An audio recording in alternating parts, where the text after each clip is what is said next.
자, 긴장하지 마세요. 하지만 우리 우주에 구멍이 있습니다. 새고 있는 걸까요? 지금까지 본 어떤 것보다 거대합니다. 인간의 뇌로는 이렇게 거대한 것을 상상조차 할 수 없습니다.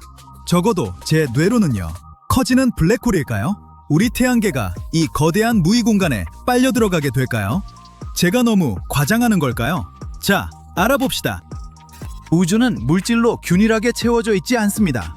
보이드라 불리는 거대한 빈 공간이 우주의 약 80%를 차지합니다. 우리 은하수도 로컬 홀이라 불리는 보이드 안에 있습니다. 하지만 한 보이드는 차원이 다릅니다. 목동자리 보이드라고 불리며 거대한 무라는 별명으로도 알려져 있습니다. 목동자리 방향 멀리 위치한 거대하고 거의 텅 빈 우주 거품입니다. 그 엄청난 크기가 이 기묘한 구조물을 믿기 어렵게 만듭니다. 목동자리 보이드는 무려 3억 3천만 광년에 걸쳐 펼쳐져 있습니다. 비교하자면 우리 작은 태양계의 폭은 약 3광년을 조금 넘습니다. 그런데 목동자리 보이드에는 은하가 아주 적습니다. 우주의 다른 곳과 비교하면 사실상 텅 비어 있습니다. 그래서 알려진 가장 큰 보이드 중 하나이자 발견된 가장 큰 빈 공간 중 하나입니다. 만약 우리 은하가 목동자리 보이드 안에 있었다면 역사의 대부분 동안 다른 은하를 볼 수 없었을 겁니다. 1960년대까지 망원경은 그만큼 강력하지 않았거든요. 다른 은하들은 너무 멀고 희미해서 발견할 수 없었을 겁니다. 1960년대가 되어서야 망원경이 크게 발전하면서 매우 희미하고 먼 은하들을 볼 수 있게 되었습니다.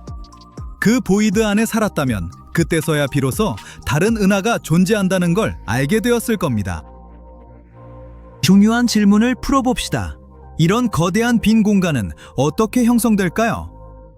빅뱅 이후 우주의 모든 물질이 퍼져나가기 시작했지만 완벽하게 균일하게 퍼지지는 않았습니다. 양자 요동이라 불리는 미세한 무작위 차이로 인해 어떤 지역은 물질이 조금 더 많았습니다. 밀도가 높은 지역은 중력이 더 강해서 더 많은 물질을 끌어당겼습니다. 시간이 지나면서 다른 지역은 거의 비게 되었죠. 이렇게 은하들이 뭉치고 그 사이에 거대한 보이드가 만들어졌습니다. 시간이 지나면서 은하들도 서로 끌어당겨 필라멘트라 불리는 긴 실 같은 구조로 연결되었습니다. 이 필라멘트들이 모여 우주 전체에 거대한 거품 같은 그물망을 형성했습니다. 은하들은 실을 따라 모이고 그 사이 빈 공간이 보이드가 되었습니다. 마치 거품처럼요. 작은 보이드들이 서서히 합쳐져 목동자리 보이드 같은 거대한 영역이 형성되었습니다. 오늘날 필라멘트와 보이드는 우주에서 가장 큰 구조물입니다. 필라멘트는 더 뜨겁고 에너지가 높은 반면 보이드는 더 차갑고 훨씬 비어 있습니다. 목동자리 보이드는 정말 거대합니다. 관측 가능한 전체 우주 지름의 약 0.35%를 차지합니다. 하지만 이 거대한 공간 안에는 약 60개의 은하만 있으며 대부분 중심을 관통하는 튜브 형태로 뻗어 있습니다. 보통 이 크기의 영역에는 약 2,000개의 은하가 있습니다. 또한 이 보이드는 큰 곰자리, 쉐플리, 헤라클레스, 북쪽 왕관자리, 목동자리 같은 거대한 은하단으로 둘러싸여 있습니다.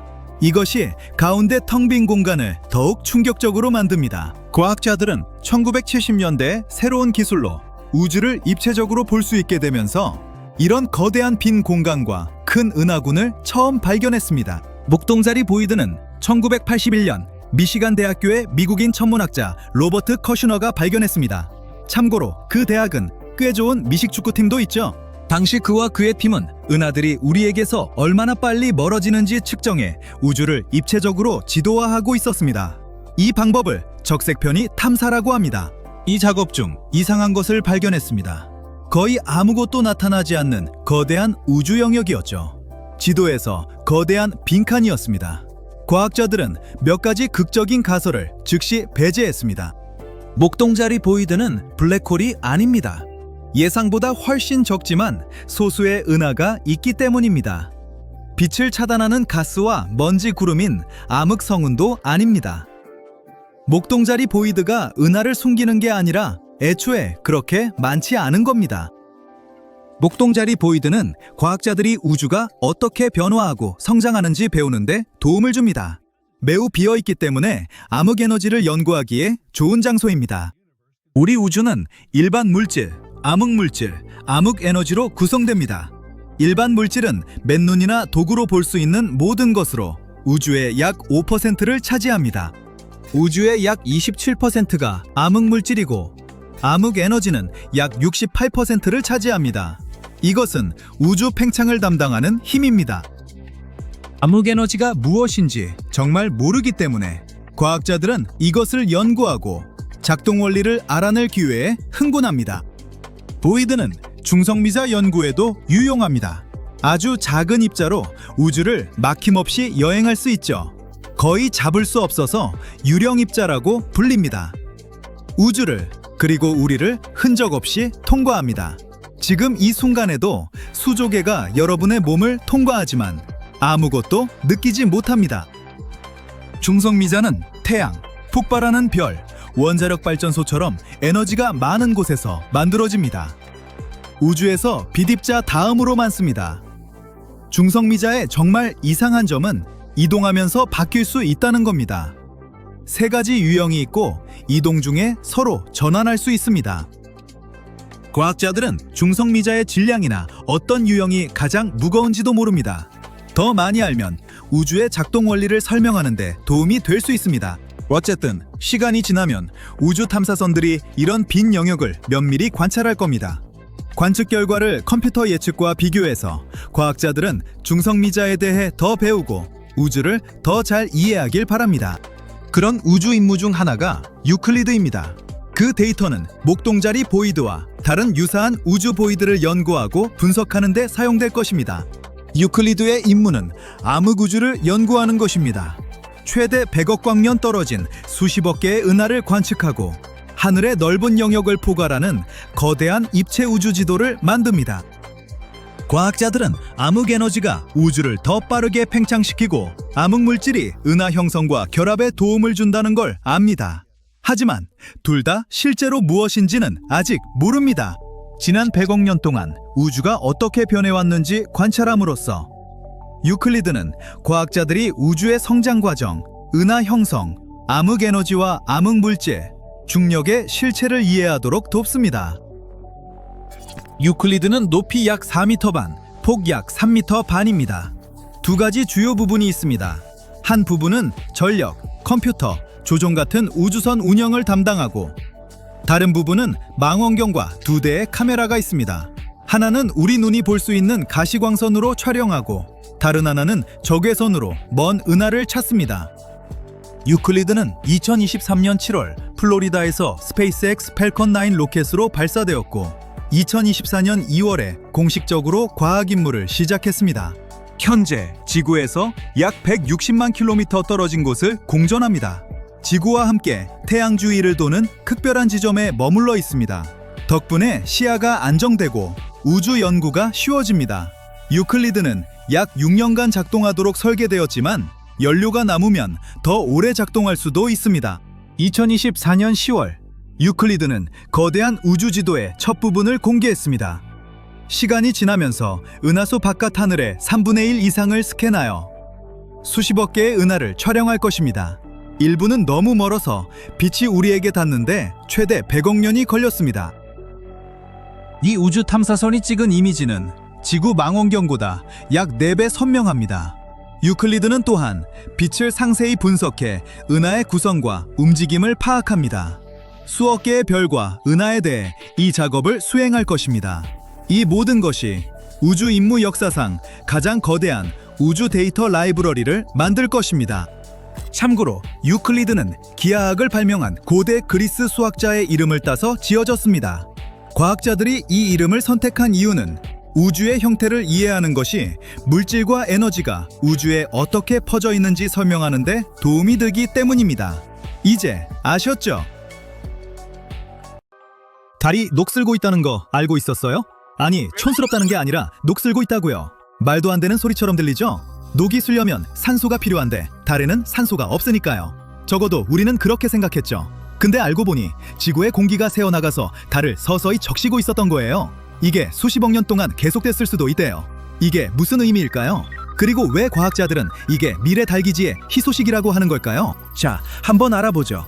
몇 년 전 인도 우주 연구기구에서 찬드라얀 1호라는 탐사선을 달 궤도에 보냈어요. 임무는 멋진 사진을 찍는 거였는데 나사가 만든 장비도 하나 실려 있었어요. 달 표면의 화학 성분을 분석하는 장비였죠. 그런데 분석 결과 과학자들이 달에서 전혀 예상 못했던 게 나왔어요. 바로 적철석이에요. 적철석은 산화철, 쉽게 말하면 녹이에요. 우리 집 정원 울타리나 방치된 자전거 체인을 갉아먹는 바로 그 빨간 녹이요. 지구에서 녹이 쓰는 건 당연하죠. 지구는 습하고 공기가 있으니까요. 녹이 쓰려면 정확한 레시피가 필요해요. 철이 필요하고 물이 필요하고 산소가 필요하죠. 달에는 녹의 첫 번째 재료인 철은 이미 있어요. 수십억 년 동안 소행성이 충돌하면서 표면에 철이 풍부하게 쌓였거든요. 하지만 나머지 두 재료가 없죠. 산소를 공급할 대기도 없고 표면에 고인 액체 상태의 물도 없어요. 그런데 문제는 그것만이 아니에요. 우주는 사실 녹이 슬기 정말 어려운 환경이거든요. 태양은 끊임없이 달에 태양풍을 쏟아부어요. 주로 수소로 이루어진 빠른 입자의 흐름이죠. 이 입자들은 산소를 더해주기는커녕 오히려 암석에서 산소를 빼앗아가요.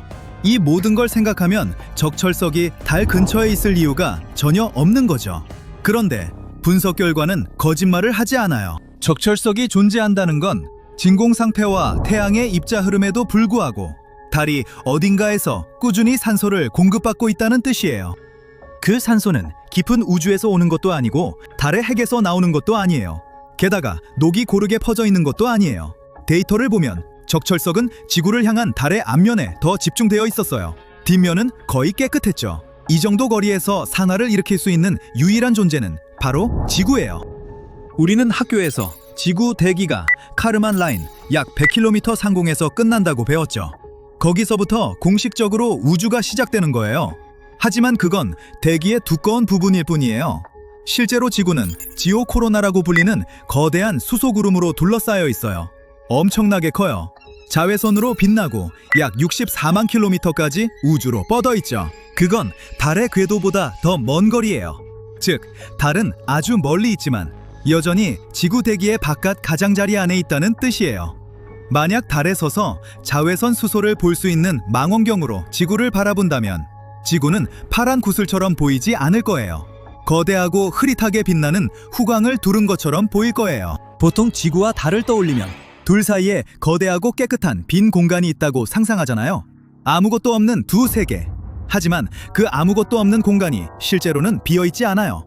둘은 이미 중력으로 연결되어 있어서 끊임없이 서로를 잡아당기고 있죠. 그런데 대부분의 사람들이 생각하지 못하는 또 다른 연결이 있어요. 지구는 자기장이라는 보이지 않는 힘으로 둘러싸여 있거든요. 자기장은 지구 깊은 곳에서 만들어져 우주 멀리까지 뻗어나가요. 눈에 보이지는 않지만 나침반이 작동하는 이유이자 태양이 우리 대기를 벗겨내지 못하는 이유예요. 이 자기장은 지구 표면에서 딱 멈추지 않아요. 완벽한 거품처럼 가만히 있지도 않죠. 태양풍이 자기장을 끊임없이 밀어붙이면서 지구 뒤쪽으로 길게 늘어뜨려요. 수십만 킬로미터까지 뻗어나가는 긴 자기꼬리가 되는 거죠. 마치 움직이는 해성 뒤에 끌리는 꼬리처럼요. 바로 그 꼬리를 통해 지구의 산소가 달에 도달하는 거예요. 태양이 지구의 상층 대기를 강타하면 산소와 질소 원자가 떨어져 나와 하전 입자로 변해요. 보통이라면 우주로 흩어지겠지만 하전되어 있기 때문에 지구의 자기장이 이 입자들을 붙잡아서 자기 꼬리를 따라 뒤쪽으로 보내버리죠. 대부분의 시간 동안 달은 옆에서 제갈길을 가고 있어요. 하지만 한 달에 한 번 보름달 즈음에 달이 지구의 자기 꼬리 한가운데로 쏙 들어가요. 그 꼬리 안에서는 지구가 거센 태양풍을 막아주면서 달에게 며칠간의 평온을 선사하죠. 하지만 달은 여전히 지구에서 새어나온 입자들을 뚫고 지나가는 거예요. 그 입자들이 달 표면에 충돌하면서 토양 속 철과 반응해요. 이걸 충분히 오래 반복하면 쌓이게 되죠. 지구는 아주 미세한 양의 공기를 잃고 달은 약한 중력으로 조용히 그걸 모아요. 마치 느리고 인내심 있는 그물처럼요. 더러운 트럭 뒤를 따라가는 것과 비슷해요. 먼지가 날리는데 앞유리에 붙기 시작할 때까지는 잘 모르잖아요. 달에서도 똑같은 일이 일어나요. 물론 앞유리는 없지만요. 이게 실시간으로 일어난다는 증거도 있어요. 카구야라는 일본 탐사선이 달 궤도에서 관측하고 있었는데 달이 지구의 자기 꼬리를 통과할 때 센서 수치가 급등했어요. 고에너지 산소 이온이 급증한 걸 감지한 거죠. 과학자들은 이걸 지구풍이라고 불러요. 태양풍과 비슷하게 작용하는데 별에서 나오는 뜨거운 입자가 아니라 우리 자신의 대기에서 나온 잔여물로 이루어져 있어요. 그리고 이 발견으로 갑자기 달이 훨씬 더 큰 이야기의 일부가 되었어요. 과학자들은 이런 종류의 대기 유출이 화성 같은 행성에 무슨 일이 있었는지 설명하는데 도움이 될 수 있다고 생각해요. 붉은 행성, 화성은 오늘날 전 지구적 자기장이 없지만 아주 오래전에는 있었을 거예요. 그 보호막이 사라지자 대기가 훨씬 쉽게 우주로 빠져나가죠. 지구와 달을 연구하는 건 그 과정을 슬로모션으로 다시 보는 것과 같아요. 그리고 이건 특별한 경우가 아니에요. 태양계 가장자리 근처에서는 명왕성의 얇은 배기가 그 위성인 카론에게 서서히 빼앗기고 있어요. 우주에서 절도가 벌어지고 있는 거죠. 명왕성의 중력이 너무 약해서 대기가 우주 멀리까지 뻗어나가거든요. 그 가스 입자들이 충분히 가까이 떠오면 카론의 중력이 그냥 잡아채가요. 자기장도 필요 없어요. 새는 행성과 물질을 끌어가는 가까운 위성만 있으면 되는 거죠. 자, 아폴로 우주비행사들이 달의 토양을 지구로 가져왔을 때 그 토양에는 이미 태양풍에서 온 수소가 가득 차 있었어요. 태양이 달 표면에 수소를 뿌리고 시간이 지나면서 그 수소가 먼지 속에 그대로 스며들어요. 그게 수소, 즉 H인데 물을 만들려면 아직 산소가 필요하죠. 레골리스에는 이미 광물과 먼지 속에 갇힌 미량의 산소가 포함되어 있을 수 있어요. 얼음 형태는 아니지만 가공하면 추출할 수 있는 형태로요. 이건 레골리스가 장비와 로버를 망가뜨리는 골칫거리만은 아니라는 뜻이에요. 미래 달 기지에는 소량이라도 중요해요. 물은 무겁잖아요. 지구에서 발사해 올리는 건 정말 악몽이에요. 달이 우주 비행사들에게 필요한 것의 일부라도 공급할 수 있다면 큰 차이를 만들 수 있어요. 자, 이 발견에 또 다른 멋진 부수 효과가 있는데 달을 시추하면 지구의 역사에 대해 더 많이 알 수 있다는 거예요. 우리 지구는 기록 보관을 정말 못해요. 거대한 재활용 기계 같은 거죠. 항상 변하고 있어요. 지각판이 지각을 갈아서 마그마로 녹이고 바람과 비가 암석을 깎아내요. 우리가 지금 숨쉬는 공기는 20억 년 전의 공기와 달라요. 고대 대기가 어땠는지 추측할 수는 있지만 실제 물리적 샘플은 없거든요. 달은 정반대예요. 차갑고 변하지 않죠. 지구의 입자들이 달에 도달하면 먼지 아래에 묻혀서 그대로 남아있어요. 토양의 결정격자 속에 갇히는 거죠. 달 표면을 남극의 빙하 코어라고 생각해보세요. 깊이 파면 팔수록 더 먼 과거로 거슬러 올라가는 거예요. 달에서 코어 샘플을 시추하면 이론적으로 25억 년 전의 산소와 질소층을 발견할 수도 있어요. 바로 대산화 사건이 일어난 시기죠. 미생물이 처음으로 우리 대기에 산소를 뿜어내기 시작했을 때요. 이건 우리가 모르는 걸 알려줄 수 있어요. 생명이 우리가 생각했던 것보다 더 일찍 시작되었다는 걸 증명할 수도 있죠. 죽은 행성이 어떻게 살아있는 행성으로 변하는지 정확히 보여줄 수도 있어요. 다음에 누군가가 왜 달에 다시 가야 하냐고 물으면 이렇게 대답할 수 있는 거죠. 아, 그리고 녹색 치즈도 찾으러요. 에이, 한번 검색해보세요. 이거 들어보세요. 지구가 사실 다른 세계와 연결되는 우주 고속도로 근처에 있을 수도 있대요. 우리 태양이 고대 초신성 폭발로 만들어진 뜨거운 가스로 가득 찬 거대한 거품 한가운데에 있거든요. 그리고 이 거품에는 먼 은하와 연결되는 터널이 있을 가능성이 높아요. 그럼 우주 관광을 개발할 때가 된 걸까요? 자, 알아봅시다. 대부분 우주는 그냥 영원한 어둠 속에 떠다니는 행성들이라고 생각하죠. 하지만 새로운 연구에 따르면 사실이 아닐 수도 있대요. 알고 보니 우리 태양계 전체가 뜨겁고 희박한 가스로 된 거대한 거품 안에 있대요. 그리고 더 흥미로운 게 있어요.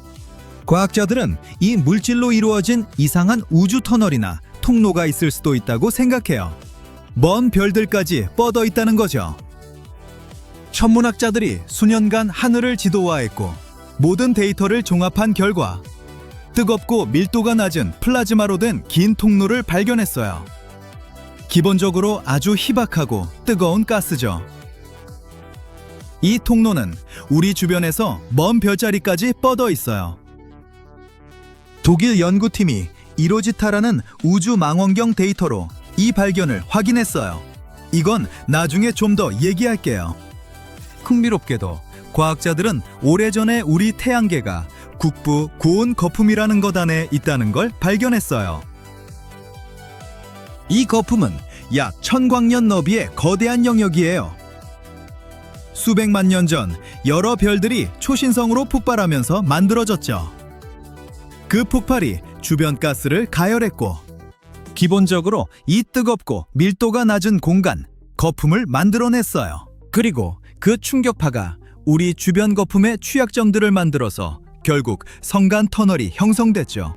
그 우주적 사건이 너무 거대해서 남은 뜨거운 플라즈마가 오늘날까지 우리 주변에 떠다니고 있어요. 이 거품을 더 잘 이해하기 위해 과학자들은 X선 망원경인 이로지타를 사용했어요. 연 X선을 찾아 하늘을 스캔하죠. 우리 눈으로는 볼 수 없는 빛이에요. 뜨거운 가스, 오래된 초신성 잔해, 그리고 우주의 다른 구조물에서 나오죠. 또한 이로지타의 새 정보를 로사트라는 X선 망원경의 오래된 데이터와 비교했어요. 이 모든 정보를 종합해서 태양계 주변에 훨씬 선명한 지도를 만들 수 있었죠. 쉬운 일이 아니었어요.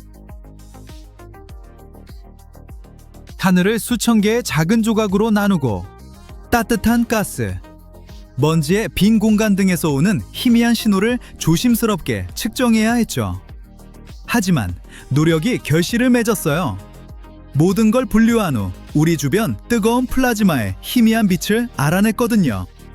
이건 우리가 단지 빈 공간을 떠다니는 게 아니라 꺼진 별들이 만든 거대한 타버린 거품 안에 있다는 걸 증명했어요.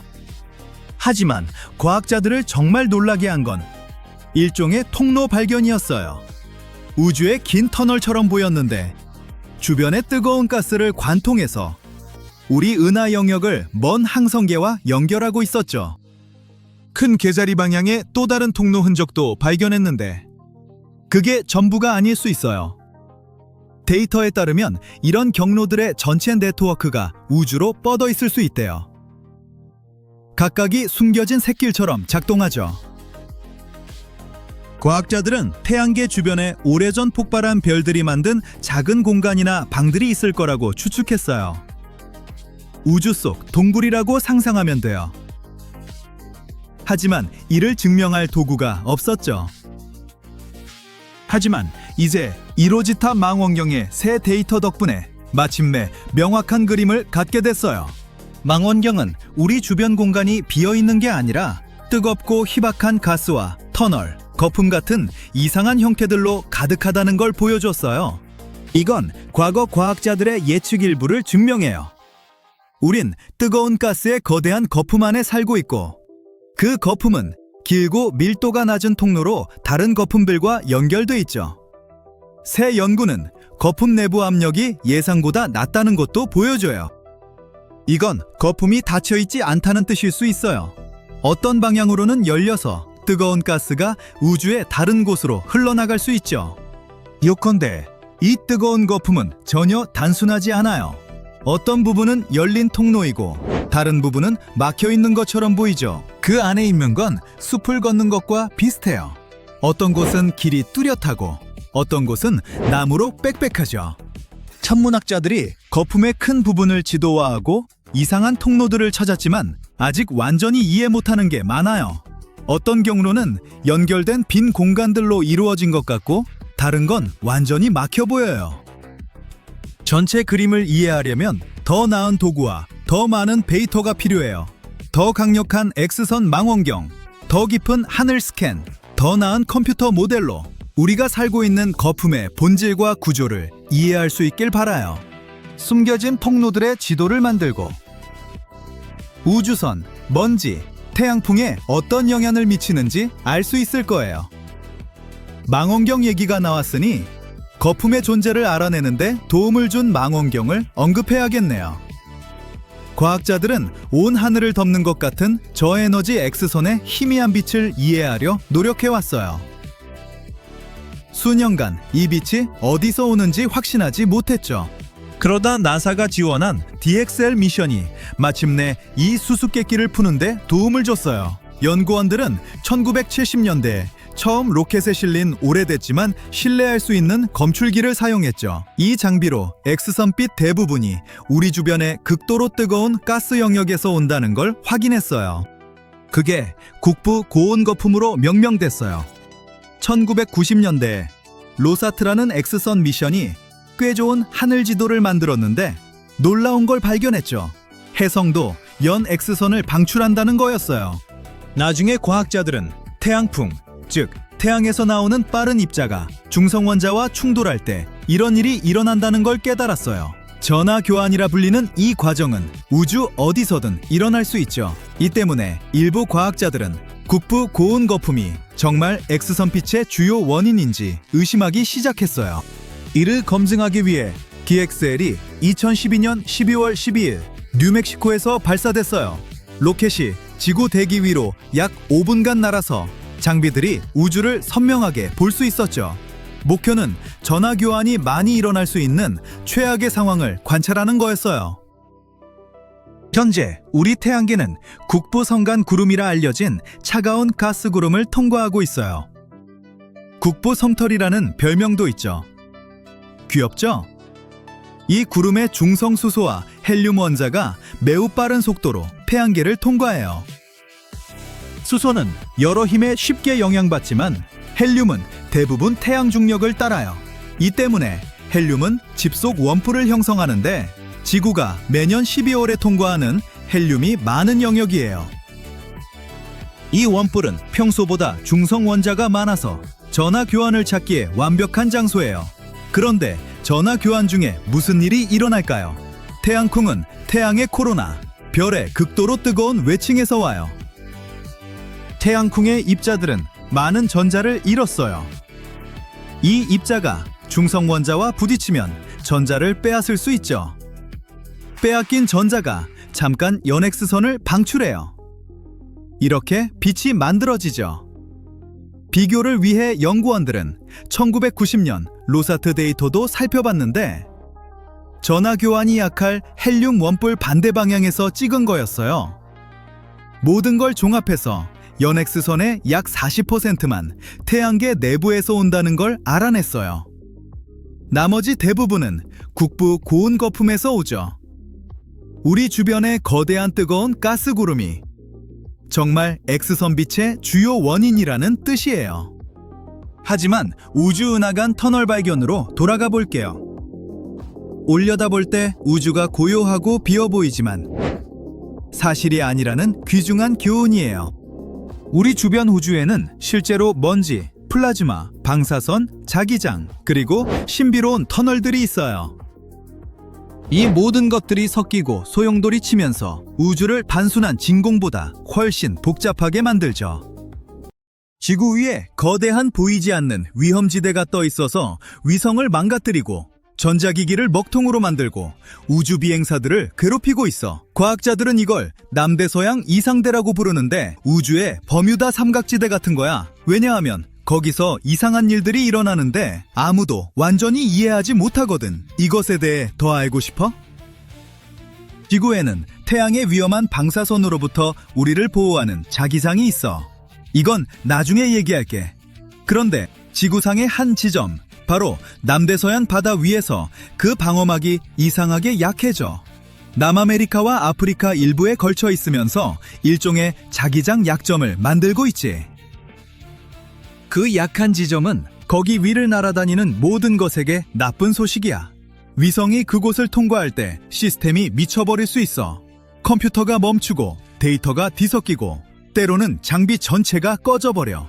기본적으로 네가 가장 필요할 때 핸드폰이 먹통이 되는 것의 우주 버전이지.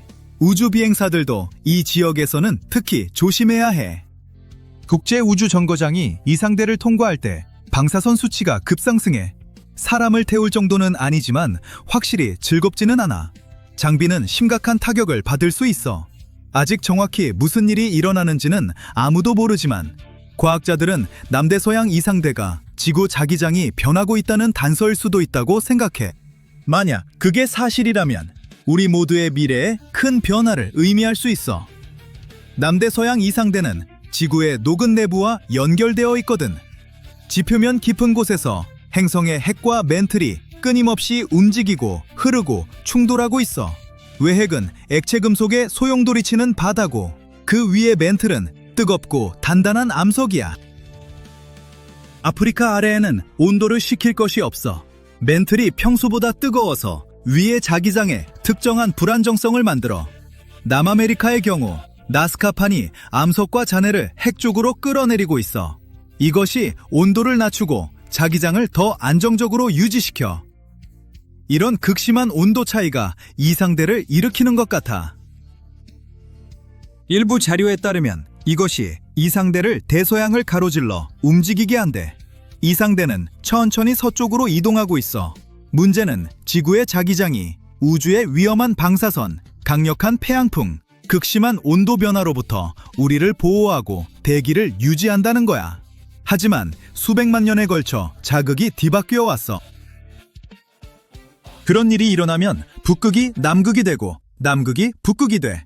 그리고 그 반전 동안 자기장이 약해질 수 있어. 일부 과학자들은 남대서양 이상대가 완전한 자기 역전전의 경고 신호일 수도 있다고 생각했어. 인류에게 재앙이 될 수 있지만 이건 나중에 얘기할게. 좋은 소식은 이런 반전이 일어나는 데는 시간이 걸린다는 거야. 평균적으로 지구는 100만 년에 약 2번 자극을 뒤바꿔. 즉, 다음 역전은 수십만 년 후일 수도 있다는 거지. 거의 6억 년 전, 우리 행성의 방어막이 거의 실패할 뻔했어. 하지만 그때는 좋은 일이었을 수도 있어. 과학자들은 이 거의 붕괴가 대규모 진화 촉진을 일으켰고 최초의 복잡한 생명체가 진화하는 데 도움이 되었을 거라고 생각해.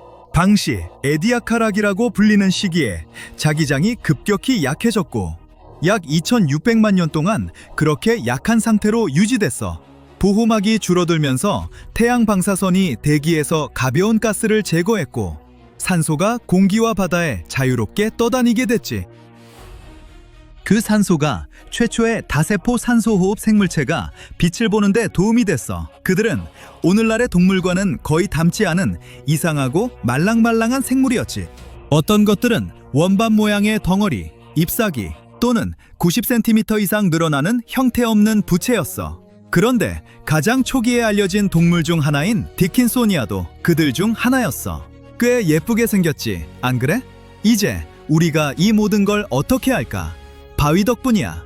그들은 타임캡슐 같거든. 그 안에 작은 결정들이 수십만 년 전 자기장의 힘을 보존하고 있어. 예를 들어 브라질 남부의 특정 결정들은 5억 9,100만 년 전 지구의 자기장이 지금보다 30배 약했다는 것을 밝혀냈어. 그리고 20억 년 전으로 거슬러 올라가는 남아프리카의 암석들은 당시 자기장이 최대 강도였다는 것을 보여줬지. 이제 좀 더 탐험해보자. 우리 발 아래 깊은 곳에는 지구의 내핵이 있어. 우리는 그것을 완벽한 고체공으로 생각하는데 익숙하지만 새로운 연구는 그것이 모양을 바꾸고 있을지도 모른다고 제안해. 지난 20년 동안 내핵의 일부가 90m 이상 부풀어 오르거나 가라앉았을 수도 있어. 마치 행성 내부에서 마천루가 솟아오르거나 깊이 가라앉는 것과 같지. 이 핵은 외부 액체 핵과 독립적으로 회전하는데 이것이 위험한 태양 방사선으로부터 우리를 보호하는 자기장을 만들어. 자기권은 협상의 여지가 없어. 그것 없이는 지구가 시간이 지나면서 대기를 잃을 거야. 물이 사라지고 우리가 아는 생명체는 살아남지 못할 거야. 기본적으로 행성을 살아있게 유지해. 그것 없이는 지구가 수십억 년 전에 자기장을 잃고 거의 모든 대기를 함께 잃은 황량한 화성으로 변할 수 있어. 그럼 왜 우리 행성의 내핵이 변형되고 있을까? 고체 내핵이 초고온 액체 외핵과 만나는 곳에서 일어나는 것 같아. 녹은 금속이 그 주위를 흐르고 불균등한 중력장의 당김과 결합되어 가장자리를 왜곡시키는 것 같아. 과학자들은 이 이론을 확인하기 위해 핵까지 뚫고 들어갈 수 없어. 지표면 아래 5,100km에 있거든. 하지만 지진의 지진파가 지구를 통해 퍼질 때 추적할 수 있어. 이 충격파가 어떻게 구부러지고 느려지거나 빨라지는지 측정하면 내핵이 무엇으로 이루어져 있고 어떻게 움직이는지 알아낼 수 있어. 아마 그래서 고체 내핵이 천천히 성장하고 있고 액체 외핵을 층층이 얼리고 있다는 걸 알 수 있는 거야. 하지만 걱정하지 마. 완전히 굳어지는 데는 수십억 년이 걸릴 거야. 그때쯤이면 지구의 생명체는 아마 이미 사라졌을 거야. 매핵이 움직임을 멈추기 훨씬 전에 태양이 우리 행성을 삼킬 거야. 하지만 네가 가장 걱정하는 주제로 돌아가자. 어느 날 지구의 자기장이 그냥 사라진다면 행성이 태양으로부터 배전된 입자의 폭풍에 맞을 거야.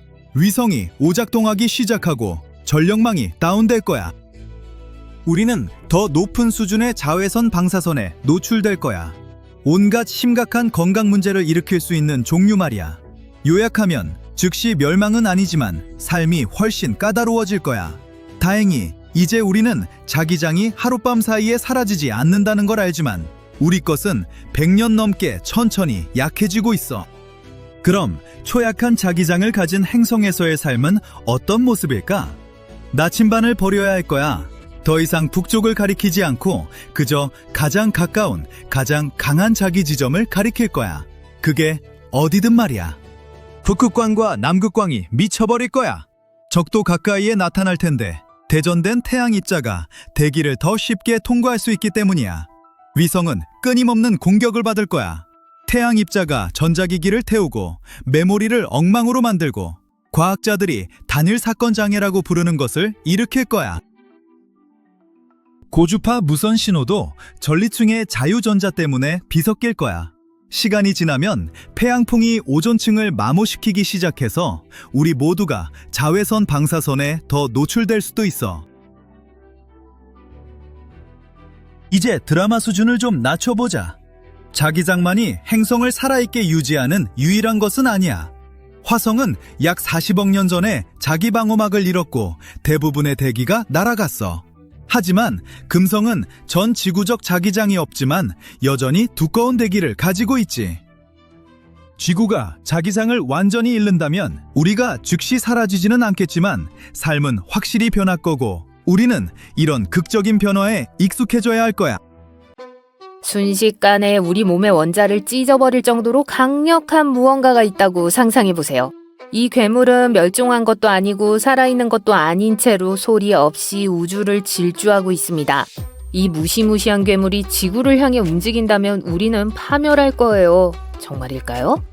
천문학자들이 우리 은하계를 시속 17만 7천 킬로미터 이상의 속도로 지나가는 빠르고 강력한 우주물체를 발견했습니다.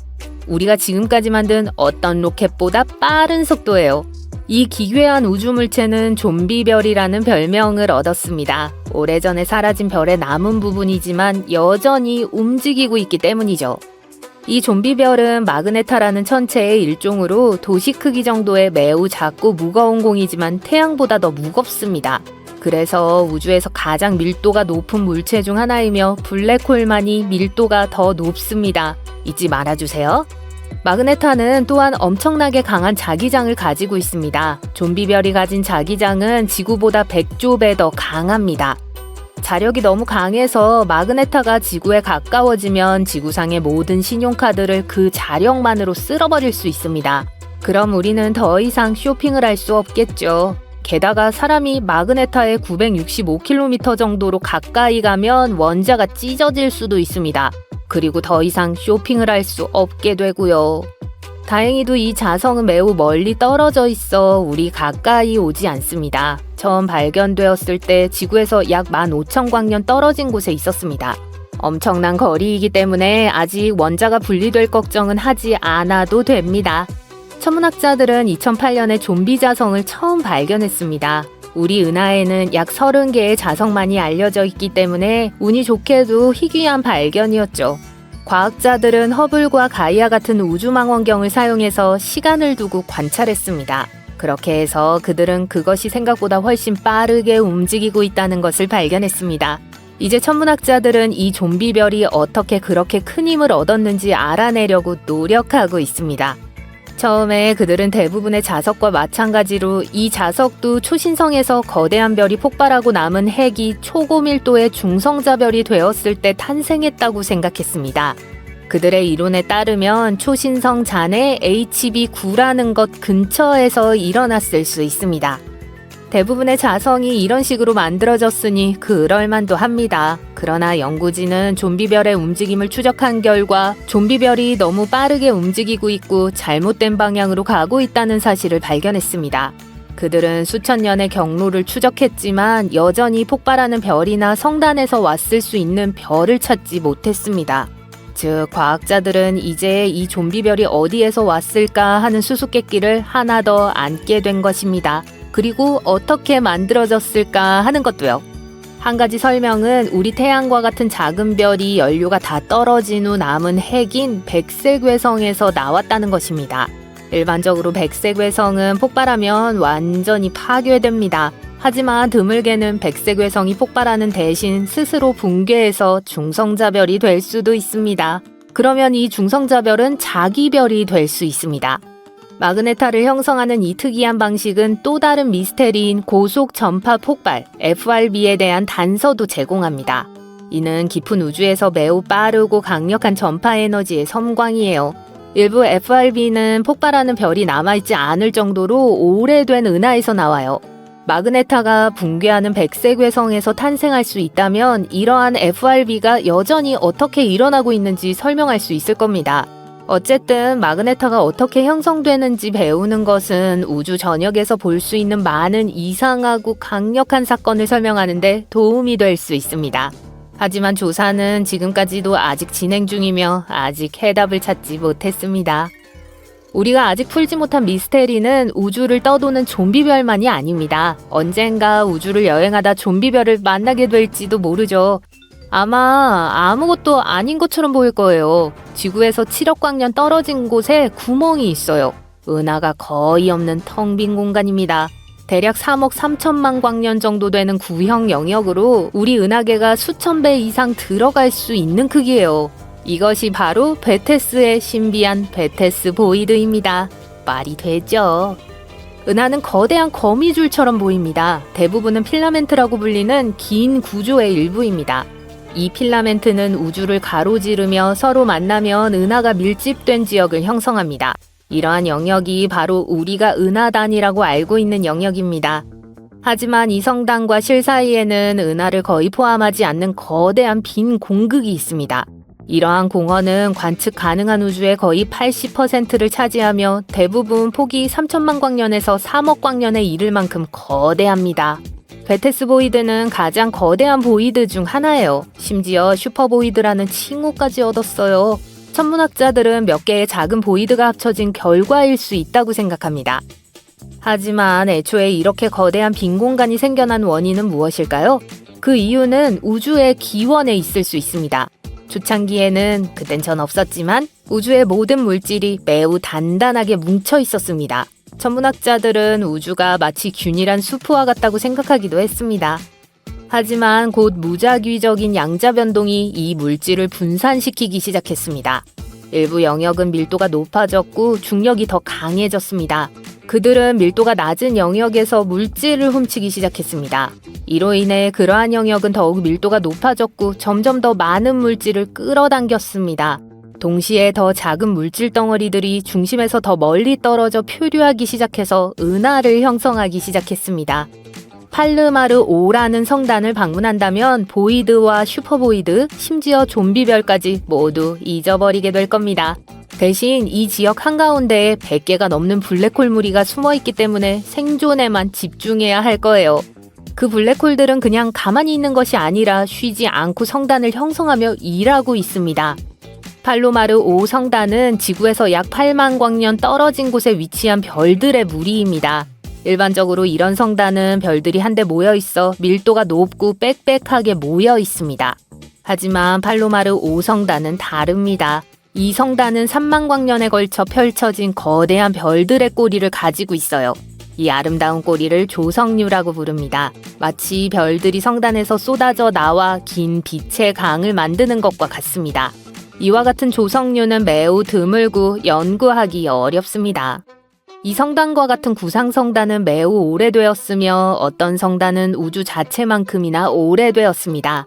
하지만 팔로마르 5 성단은 우리가 알고 있는 성단 중 유일하게 조성류가 붙어 있는 성단이기 때문에 더욱 특별합니다. 그리고 이 성단 내부의 블랙홀이 그 원인일 수 있습니다. 블랙홀이 성단 안의 별들을 잡아당겨 궤도를 엉망으로 만들고 성단 밖으로 새 총으로 쏘아내고 있습니다. 아니면 슬링샷일까요? 모르겠네요. 어쨌든 이 별들이 조석의 흐름을 구성하는 거예요. 시간이 지남에 따라 점점 더 많은 별들이 튕겨져 나갑니다. 팔로마르 5성단에는 예상보다 훨씬 더 많은 블랙홀이 있습니다.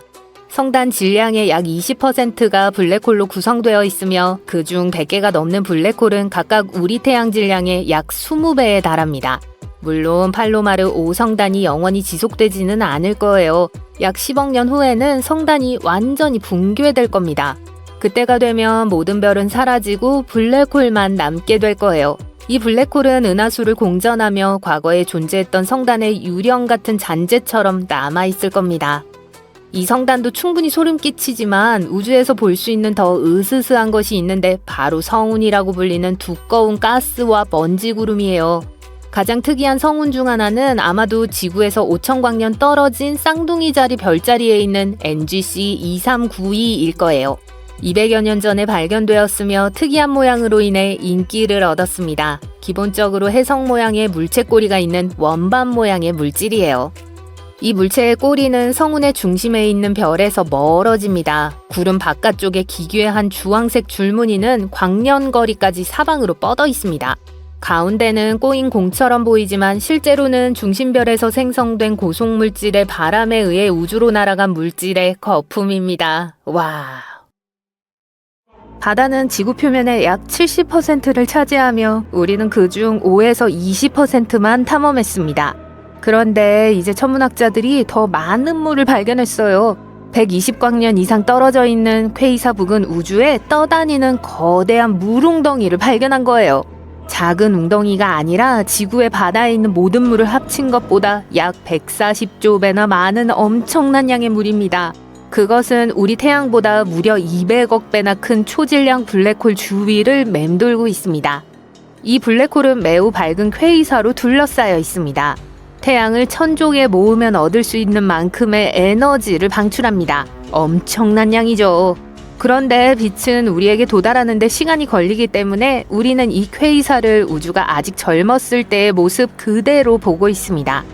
천문학자들은 새로 발견된 물 저장소가 지금까지 우주에서 발견된 것 중 가장 멀고 큰 물 저장소라고 확신합니다. 나사 제트 추진 연구소의 매트 브래드포드는 이 퀘이사의 환경이 매우 독특해서 엄청난 양의 물을 생성할 수 있었다고 설명합니다.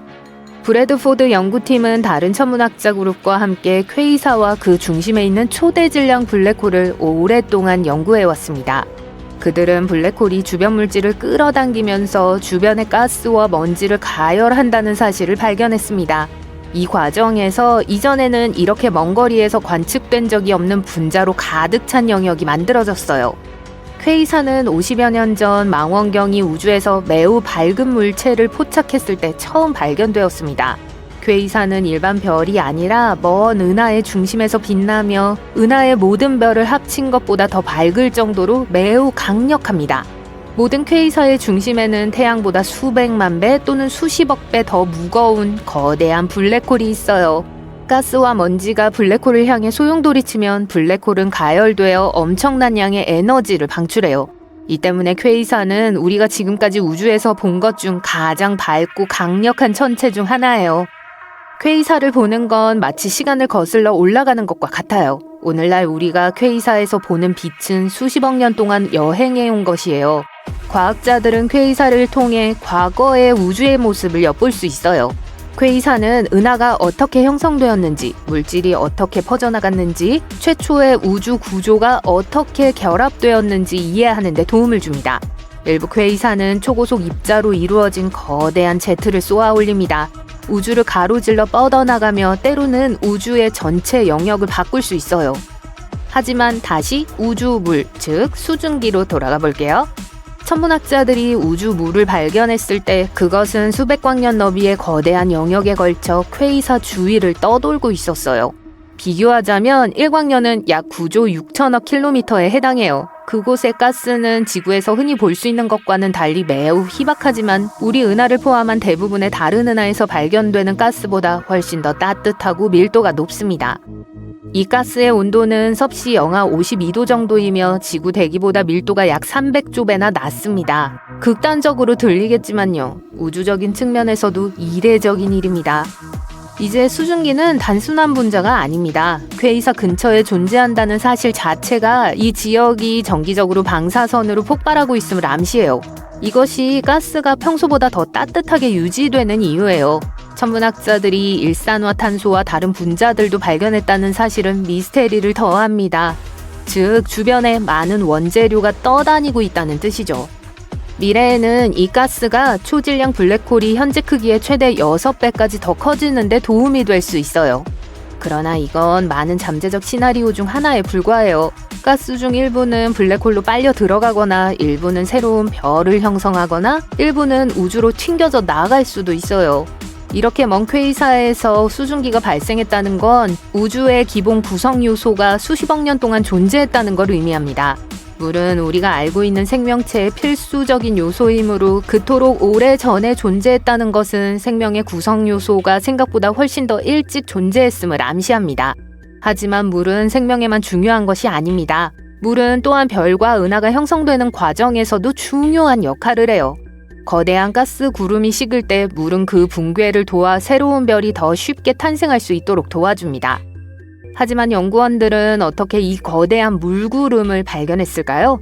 2008년에 브래드포드 연구팀은 G-SPEC이라는 특수 장비를 이용해 우주에서 물을 찾기 시작했어요. 이 장비는 하와이에 있는 10m 망원경에 부착되어 있었습니다. 연구팀은 결과를 다시 확인하기 위해 또 다른 강력한 도구인 카르마를 사용했어요. 그것은 남부 캘리포니아의 산에 있는 전파 접시형 안테나 그룹이에요. 한편 다른 팀이 프랑스 알프스에서 망원경으로 물을 찾고 있었습니다. 2010년 두 번째 팀은 먼 퀘이사에서 작은 물의 힌트를 발견했습니다. 아주 작은 신호 하나에 불과했어요. 그 후 브래드포드의 그룹은 더 많은 신호를 감지했습니다. 이는 엄청난 양의 물이 실제로 존재한다는 결론을 내리는 데 필요한 모든 증거였습니다. 지구 밖에서 물을 발견한 곳은 수증기 구름만 있는 것이 아닙니다. 과학자들은 최근 화성의 지하 깊은 곳에 엄청난 양의 액체 물이 숨겨져 있다는 큰 발견을 해냈습니다. 따라서 이론적으로는 미래의 우주 비행사들이 이 물을 사용하여 임무를 지원하거나 화성을 장기적인 거주지로 만들 수도 있습니다. 물론 이 물은 접근하기 좋은 호수나 바다에 있는 것이 아니라는 문제가 있어요. 화성 내부에 너무 깊숙이 묻혀 있어서 현재 기술로는 도달할 수 있는 방법이 없습니다. 과학자들은 화성 탐사선 인사이트의 지진 데이터를 분석하여 이 사실을 알아냈습니다. 이 탐사선은 이상한 지진 활동을 포착했는데 이를 설명하는 가장 좋은 방법은 바로 이 숨겨진 물 저장소입니다. 화성에는 오늘날에도 일부 물이 존재하지만 대부분 표면 위나 바로 아래에 얼음 형태로 존재해요. 하지만 수십억 년 전 있었던 엄청난 양의 물에 비하면 아무것도 아니에요. 가장 큰 미스테리는 그 많은 물이 어디로 사라졌는가 하는 것입니다. 과학자들은 우주로 빠져나갔거나 행성 내부로 이동하여 액체 저장고나 얼음 퇴적물로 갇혀 있을 수 있다고 생각해요. 문제는 무엇일까요? 화성이 얼마나 많은 물을 잃었는지 측정할 방법이 없기 때문에 현재로서는 이 질문에 답할 수 없어요. 지구의 달에도 물이 있지만 여러분이 생각하는 것과는 다릅니다. 달의 물은 호수나 강이 아니라 대부분 얼어붙은 얼음으로 표면 전체에 고르지 않게 퍼져 있어요. 특히 춥고 그늘진 극지방은 햇빛을 전혀 받지 못하기 때문에 얼음으로 가득 차 있습니다. 또한 이 얼음의 대부분은 달의 토양과 섞여 지하 깊숙이 묻혀 있어 접근하기가 매우 까다로워요. 그리고 토성의 위성 중 하나인 엔셀라두스도 있어요. 폭이 505km에 불과할 정도로 작아요. 애리조나주 안에 들어갈 정도로 작죠. 한번 해볼까요?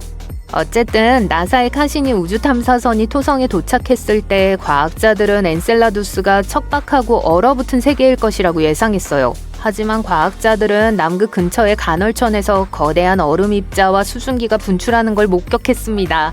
이는 달의 암석핵과 얼어붙은 표면 사이에 얼음 껍질 아래에 거대한 바다가 숨어 있다는 걸 의미했습니다. 이 바다가 활발하게 활동하며 끊임없이 우주로 물질을 보내고 있다는 사실은 엔셀라두스를 미래 탐사 후보지 중 가장 유력한 후보로 꼽게 합니다. 목성의 위성 중 하나이자 외계 생명체를 찾을 수 있는 가장 유명한 장소 중 하나인 유로파도 있어요. 유로파에는 64에서 161km 깊이의 거대한 짠물 바다가 있어요. 이는 지구의 모든 바다를 합친 것보다 더 많은 물을 담고 있을 수 있다는 뜻이에요. 하지만 큰 장애물이 있는데 이 바다는 과학자들이 16에서 32km 깊이로 추정하는 두꺼운 얼음 껍질 아래에 숨겨져 있습니다. 유로파의 바다는 목성의 중력으로 인한 조성력 때문에 액체 상태를 유지해요. 목성의 거대한 인력이 위성을 잡아당기고 압박하면서 마찰을 일으켜 내부를 가열하고 바다가 단단하게 얼지 않게 합니다. 가장 흥미로운 부분은 유로파의 얼음 균열에서 물기둥이 분출하여 바닷물을 우주로 쏘아 올릴 수 있다고 과학자들이 생각한다는 거예요. 만약 이것이 사실이라면 수킬로미터의 얼음을 뚫지 않고도 바다를 샘플링할 수 있을 거예요. 하지만 아직 알려지지 않은 것이 많습니다. 유로파의 저수지는 얼마나 클까요? 얼마나 빨리 얼까요? 그리고 강렬한 온도와 압력은 얼음에 어떤 영향을 미칠까요? 과학자들은 유로파의 바다가 태양계 어딘가에서 외계 미생물을 발견할 수 있는 가장 좋은 방법 중 하나이기 때문에 이를 알아내고 싶어 합니다. 하늘에 거인이 숨어 있어요. 키프는 우리가 지금까지 가까운 우주에서 발견한 것 중 가장 큰 것입니다. 수년 동안 우주에 대한 우리의 이해를 뒤흔들고 있었는데 이제 막 발견했습니다. 키프는 밀도가 높고 강력하며 무시하기에는 위험합니다. 이런 구조를 이해하지 못한다면 우리는 우주를 완전히 잘못 읽고 있을지도 모릅니다. 그렇다면 키프는 정확히 무엇일까요? 행성이나 별과 같은 단단한 물체가 아니에요. 그리고 단일한 것도 아닙니다. 기본적으로 우주의 전체 영역인 초구조체입니다. 거대한 공간에 걸쳐 있는 물질이 중력에 의해 서로 얽히고 설킨 엉망진창이죠. 키프는 은하, 거대한 은하 그룹인 은하단, 가스, 암흑물질의 거대한 그물망으로 이루어져 있습니다. 마치 은하단이 도시, 필라멘트는 도로, 암흑물질은 이 모든 것을 하나로 묶어주는 보이지 않는 인프라인 슈퍼 고속도로와 같습니다. 이 거인은 13억 광년의 한 지점에 걸쳐 펼쳐져 있습니다. 즉 빛의 속도로 여행한다고 해도 13억 년이 걸려서야 겨우 건너갈 수 있다는 뜻이에요. 키프는 또한 20경계의 태양 질량을 보유하고 있는데 이는 관측 가능한 우주의 13%에 불과해요. 키프라는 이름은 잉카인들이 사물을 기록하는 데 사용했던 매듭을 묶는 끈인 키푸스에서 유래했는데 마치 문자 체계와도 같았어요. 이 시스템에서는 매듭, 색깔, 꼬임 하나하나에 숫자, 세금, 수확량 등 다양한 이야기가 담겨 있었습니다. 그래서 천문학자들은 우주에서 우주끈처럼 길고 얽히고 설킨 이 거대한 구조를 보고 이 매듭의 언어에서 이름을 따왔습니다. 게다가 우주의 모양은 과학자들에게 그 시를 떠올리게 했죠. 중앙에 긴 필라멘트가 있고 양쪽으로 작은 필라멘트가 분기되어 있습니다. 더 흥미로운 건 키프가 혼자가 아니라는 점이에요. 과학자들이 우주의 이 부분을 지도화했을 때 이 거대한 구조체 5개를 발견했어요. 이 구조체들은 그냥 거기 가만히 있었던 것도 아니었어요. 중력이 천천히 물질을 끌어당기면서 수십억 년에 걸쳐 형성됐습니다. 이 거대 은하들은 그 지역에 있는 모든 은하단의 거의 절반, 모든 은하의 30%, 관측 가능한 우주에 있는 모든 물질의 4분의 1을 보유하고 있어요. 키프를 발견한 팀은 영리한 방법을 사용했어요. 그들은 은하단에서 나오는 엑스레이를 찾았어요. 이 은하단은 은하로만 가득 찬 것이 아니라 매우 뜨거운 가스로도 가득 차 있습니다. 이 가스는 너무 뜨거워서 X선 빛으로 빛나기 때문에 우리 눈으로는 볼 수 없어요. 하지만 특수 망원경은 볼 수 있죠. X선 빛이 많다는 것은 은하, 가스, 암흑물질 등 엄청난 양의 물질이 중력에 의해 서로 끌어당겨져 있다는 걸 의미해요. 우주에서 가장 밀도가 높고 밀집된 지역이 바로 이곳입니다. 그래서 과학자들은 X선 광선을 따라가면서 키프와 같은 거대한 우주 구조체가 어디에 숨어 있는지 지도를 그릴 수 있었습니다. 이것이 왜 중요할까요? 이 거대 구조체들이 모든 것을 엉망으로 만들기 때문이에요. 우선 그들은 빅뱅에서 남은 고대 빛인 우주 배경 복사를 왜곡합니다. 우주 배경 복사는 우주 전체를 채우는 희미한 빛이에요. 빅뱅이 일어나고 우리 세계가 생성된 후 최초의 빛과 신호를 방출했는데 아직 완전히 약해지지 않았습니다. 남은 방사선은 138억 년이 지난 지금도 여전히 우리에게 도달하고 있어요. 과학자들은 이 고대 빛을 연구함으로써 초기 우주의 모습을 알아낼 수 있었습니다. 그런데 키프가 그걸 방해합니다. 이 거대 구조물은 중력이 너무 커서 이 고대 빛이 통과할 때 구부러지고 왜곡돼요. 이를 통합 sak스-울프 효과라고 합니다. 이러한 왜곡은 원래 신호에 소음이 추가되어 이제 우리는 아기 우주의 모습과 그것이 어떻게 확장되었는지를 적절하고 명확하게 이해하기가 더 어려워집니다. 또한 허블 상수도 엉망으로 만들어요. 우주는 끊임없이 팽창하고 있으며 허블 상수는 우주의 성장 속도, 즉 은하가 서로 얼마나 빨리 멀어지는지를 알려줍니다. 하지만 키프와 같은 초우주체는 중력이 너무 커서 주변 은하를 자기 쪽으로 끌어당겨 은하가 움직이는 방식을 엉망으로 만들어요. 이 때문에 과학자들은 우주의 실제 팽창 속도를 측정하기가 더 어려워집니다. 은하는 우주가 팽창하기 때문에 움직이는 것인지 아니면 근처에 있는 거대한 물체에 이끌려서 움직이는 것인지 알 수 없기 때문이에요. 마지막으로 중력 렌즈 효과가 있습니다. 우주에서 빛은 끊임없이 이동하지만 항상 직선을 따르지는 않습니다. 중력에 의해 공간이 왜곡되면 공간을 통과하는 빛도 구부러지고 왜곡돼요. 중력 렌즈 효과는 멀리 떨어진 은하에서 온 빛이 키프와 같은 거대한 물체를 지나가면서 휘어지는 현상이에요. 무거운 공이 시트를 누르듯이 거대한 중력이 빛을 잡아당기는 거죠. 빛은 우리에게 정보를 전달하고 사물이 어떤 모습인지 볼 수 있게 해주기 때문에 이러한 굴절은 우리가 은하를 보는 방식을 왜곡해요. 은하 이미지가 늘어나 보이거나 더 밝게 보이거나 심지어 은하 전체를 엉뚱한 곳에서 찾을 수도 있어요. 이는 마치 왜곡된 돋보기를 통해 우주를 바라보는 것과 같아요. 주의하지 않으면 이러한 왜곡을 잘못 읽고 우리 세상이 어떤 모습인지 잘못 생각할 수 있어요. 다행히도 이 신비한 초구조체가 갑자기 나타난 건 아니에요. 천문학자들은 그런 것이 우주 어딘가에 있을 거라고 의심했습니다. 다만 확실하지 않았을 뿐이죠. 우주에 대한 가장 좋은 모델은 람다 CDM이라고 불려요. 이 모델에 따르면 우주는 빅뱅과 함께 시작되었고 여전히 팽창 중이며 대부분 암흑에너지와 차가운 암흑물질이라는 신비한 물질로 이루어져 있어요. 우리는 이러한 것들을 보거나 만질 수는 없지만 만약 존재하지 않는다면 우리 우주는 말 그대로 부서질 것이기 때문에 우리는 그것들이 존재한다는 걸 알고 있습니다. 이 모델은 은하 형성, 별의 움직임, 우주의 전체 모양 등 우리가 볼 수 있는 것과 일치합니다. 일부 퍼즐 조각은 그 자체로는 여전히 미스테리지만 실제 그림과 일치합니다. 이 모델은 키프와 같은 것을 예측했어요. 과학자들이 이 모델로 시뮬레이션을 했을 때 중력에 의해 서로 묶인 은하들로 이루어진 거대한 거미줄과 같은 유사한 구조가 형성되는 것을 확인했습니다. 키프는 이러한 예측을 실제와 일치시켰습니다. 또한 람다 CDM이 다시 한번 실제와 일치한다는 걸 의미해요. 크게 놀랄 일은 아니죠. 하지만 이제 실제로 발견되었고 관측 가능한 우주에서 가장 큰 구조로 알려져 있습니다. 키프 이전에는 슬론 만리장성이라는 또 다른 거인이 있었어요. 이 구조체는 2003년에 발견되었으며 지금까지 발견된 가장 큰 구조체로 여겨졌어요. 여전히 엄청난 괴물입니다.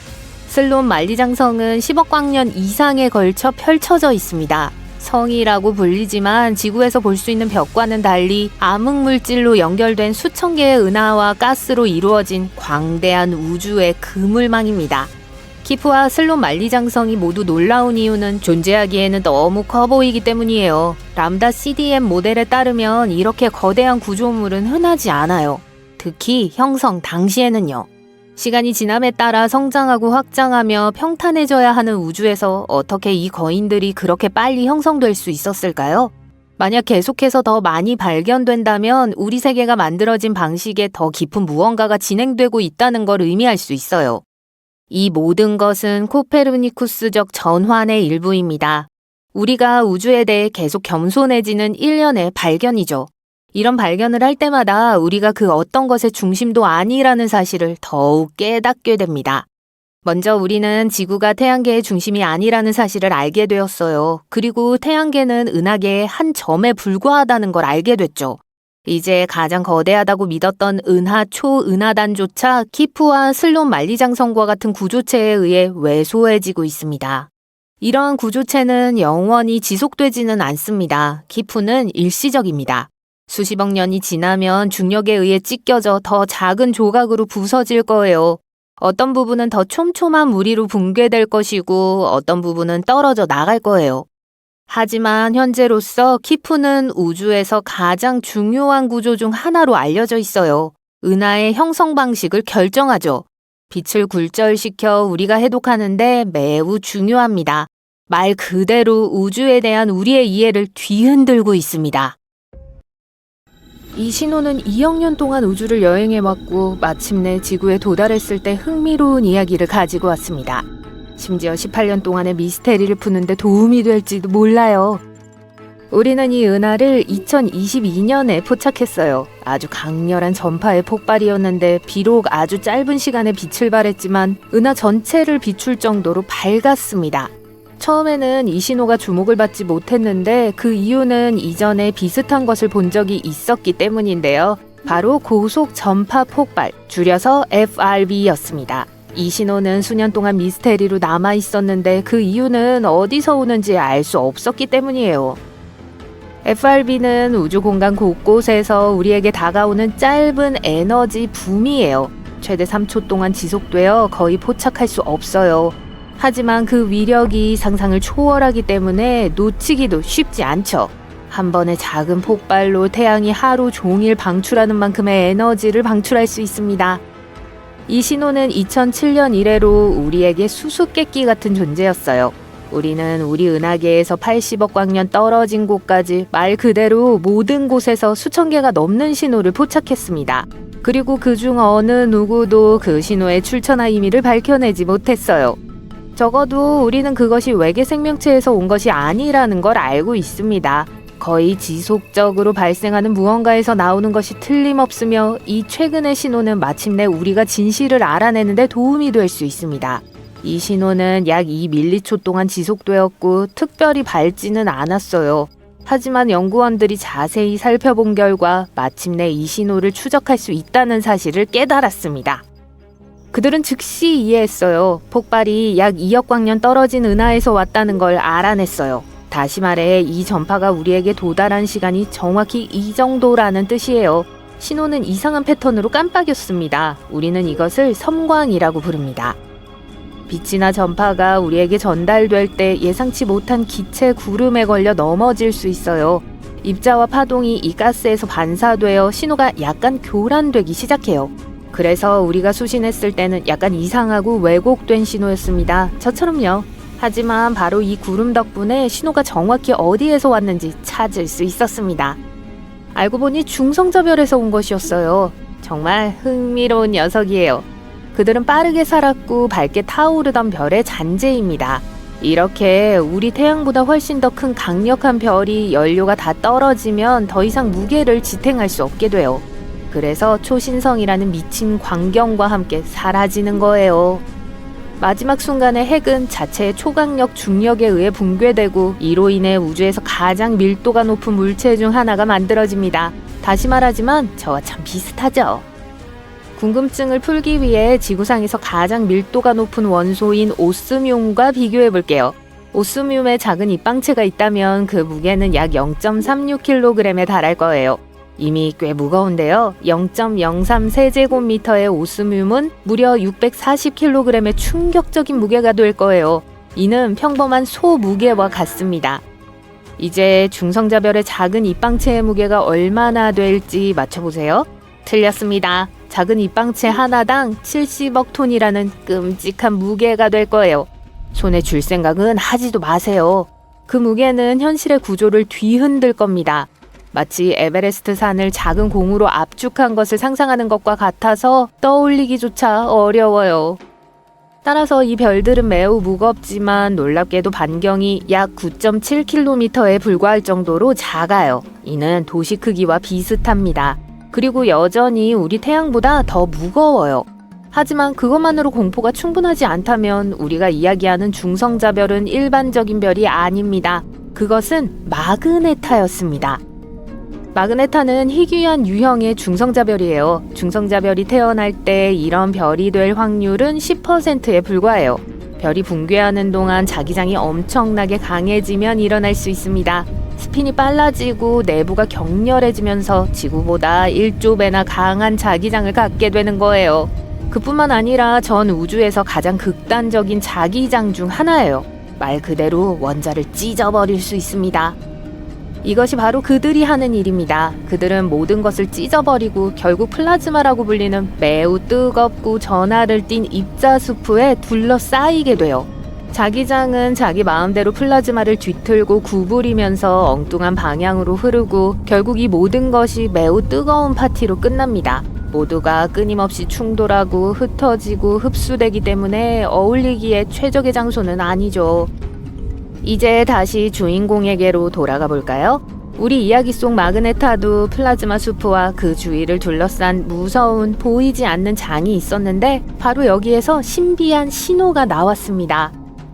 마그네타에서 9,978km 떨어진 곳에서 신호가 발생했어요. 엄청나게 먼 거리처럼 들리지만 뉴욕에서 싱가포르까지 비행하는 것보다 짧은 거리입니다. 하지만 아주 이상한데요. 어떻게 전파가 저런 곳을 빠져나갈 수 있을까요?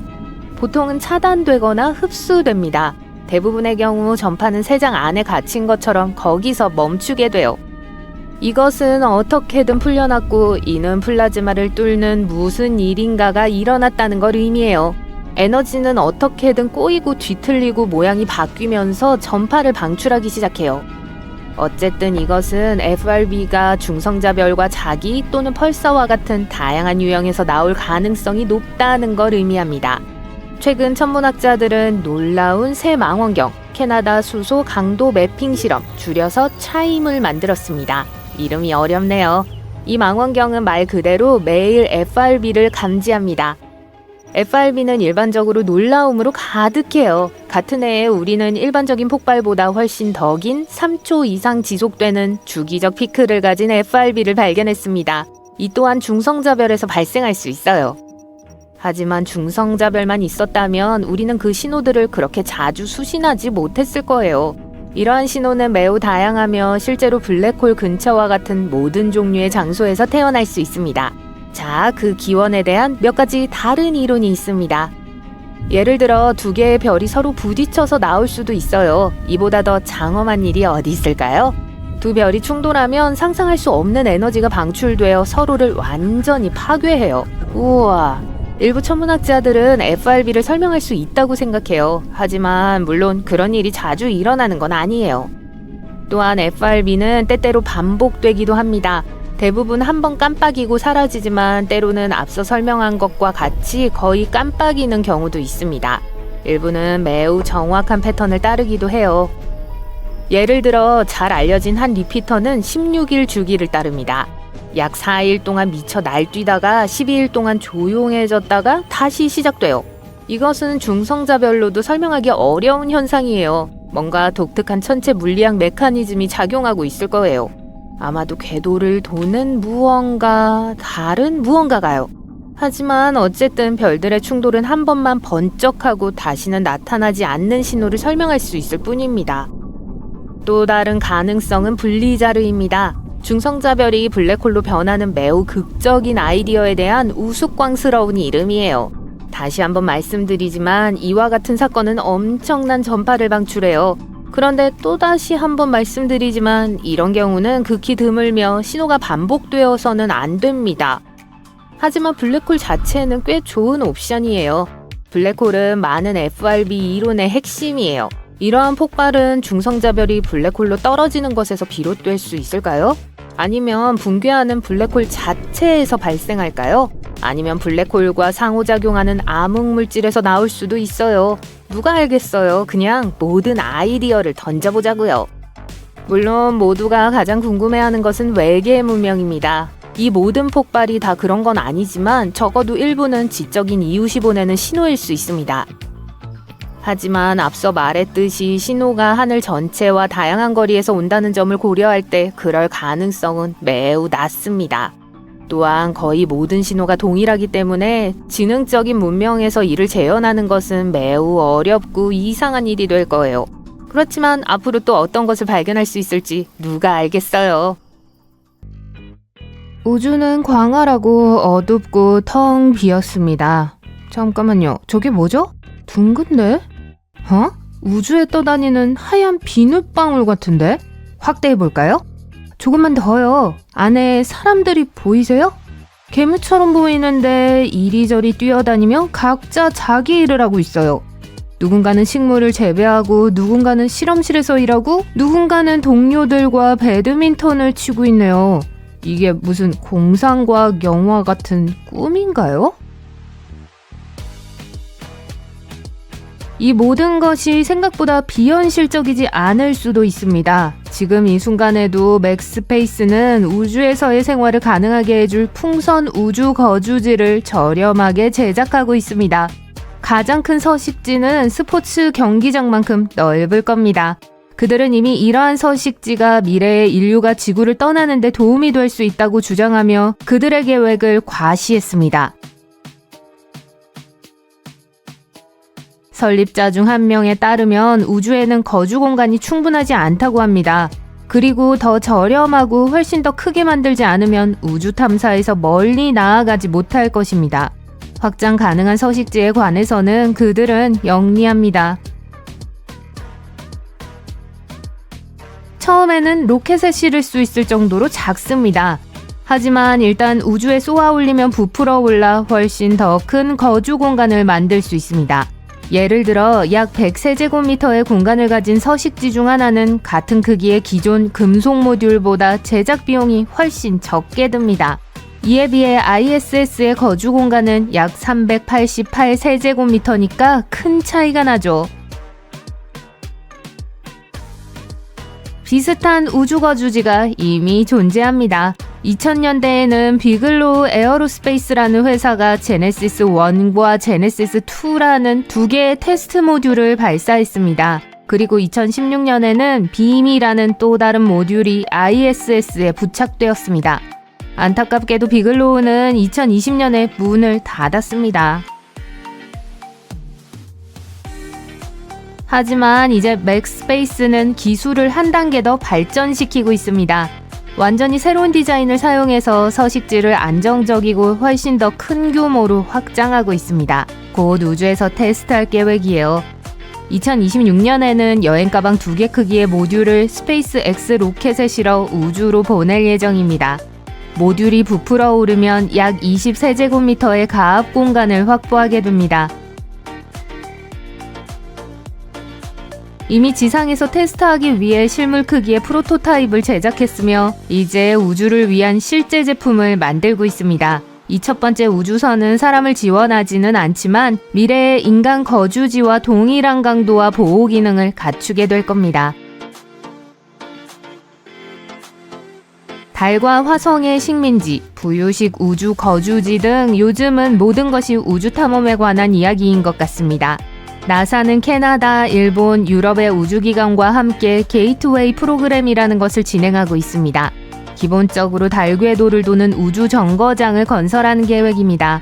한편 억만장자들은 화성과 금성의 식민지를 건설하고 우주관광 프로젝트를 시작하기 위해 바쁘게 움직이고 있습니다. 이러한 아이디어가 실제 효과가 있다면 우주에서 살기 위한 첫걸음이 될 겁니다. 하지만 한 가지 문제가 있습니다. 우주에서 장기적으로 생존하려면 우주에서 아이를 낳는 방법을 찾아야 합니다. 자연적인 방법이어야 할까요? 아니면 특별한 기술을 사용해야 할까요? 우주 생식은 매우 까다로운데 가장 큰 문제는 방사선과 중력입니다. 네덜란드의 스페이스본 유나이티드는 바로 이 문제를 해결하고자 하는 회사입니다. 이 회사는 이를 위한 솔루션을 연구하고 있어요. 이 회사는 우주에서 테스트할 수 있는 소형 시험관 아기 및 배아 인큐베이터를 제작했습니다. 최근에는 방사선이 유기물질에 어떤 영향을 미치는지 알아보기 위해 지구 상공 약 19km에서 이 배양기를 떨어뜨렸습니다. 스페이스본 유나이티드의 CEO는 우주에서 임신과 초기 배아 발달이 가능한지 알아내는 것이 목표라고 설명했습니다. 우리가 화성이나 다른 행성에 정착해서 완전히 독립적인 정착지를 만드는 것에 대해 진지하게 생각한다면 이 생식 문제를 해결해야 할 겁니다. 예를 들어 화성은 지구보다 중력이 훨씬 약하기 때문에 배아가 제대로 성장하기에 충분한지 아무도 알 수 없습니다. 스페이스본 유나이티드는 화성과 같은 부분 중력이 발달에 어떤 영향을 미칠 수 있는지 연구하는 것부터 시작하고 있습니다. 아직 결과를 말하기는 이르지만 적어도 이 방향으로 나아가기 시작했습니다. 우주 아이들 문제는 다룬다고 해도 식물과 같은 다른 지구 생물은 어떨까요? 광합성은 지구에 엄청난 영향을 미쳤습니다. 유기체가 햇빛을 이용해 에너지를 만들기 시작하면서 대산소화 사건이 일어났죠. 대기를 산소로 가득 채우고 다세포 생물이 발달할 수 있게 했으며 태양의 강력한 자외선으로부터 우리를 보호하는 오존층까지 형성했습니다. 덕분에 생명체는 육지로 이동할 수 있었습니다. 하지만 식물은 다른 별의 빛 아래에서 어떻게 자랄까요? 우리 태양은 황외성이라고 불리는 G형 별입니다. 우리에게는 전형적인 별처럼 보이지만 사실 우리 은하계에서 이런 별은 약 7에서 8%에 불과할 정도로 매우 드물어요. 그리고 대부분의 별은 우리 태양과 같지 않기 때문에 거주 가능한 행성을 연구하는 과학자들은 더 일반적인 유형에 초점을 맞추고 있습니다. 예를 들어 K외성은 우리 태양보다 질량이 약 50에서 80% 정도로 작습니다. 하지만 더 안정적이고 태양의 100억 년에 비해 수명이 최대 700억 년으로 훨씬 더 오래 지속됩니다. 생명체가 진화할 수 있는 충분한 시간이죠. 그럼에도 불구하고 연구원들은 종종 M외성, 즉 적색외성에 집중해왔습니다. 적색외성은 가장 흔한 별이지만 잦은 플레어와 같은 고유한 문제를 가지고 있습니다. 최근 연구에서 연구원들은 두 가지 광합성 유기체가 어떻게 반응하는지 알아보기 위해 K외성의 빛을 시뮬레이션했습니다. 샐러드에 자주 사용되는 빠르게 자라는 식물인 가든크레스와 극한의 조건에서도 살아남을 수 있는 강인한 미생물인 시아노박테리아를 선택했죠. 목표는 K외성 빛 아래에서 광합성이 작동하는지 확인하는 것이었습니다. 그런 다음 수초 씨앗을 3가지 조건에 두었습니다. 햇빛, 모의 K외성, 빛 차단, 이렇게요. 햇빛과 K외성 조명을 받은 식물은 비슷하게 성장했지만 K외성 조명을 받은 씨앗이 실제로 조금 더 일찍 싹이 트고 잎이 약간 더 컸습니다. 이는 식물이 햇빛 아래에서와 마찬가지로 K외성 조명 아래에서도 잠재적으로 잘 자랄 수 있다는 걸 의미합니다.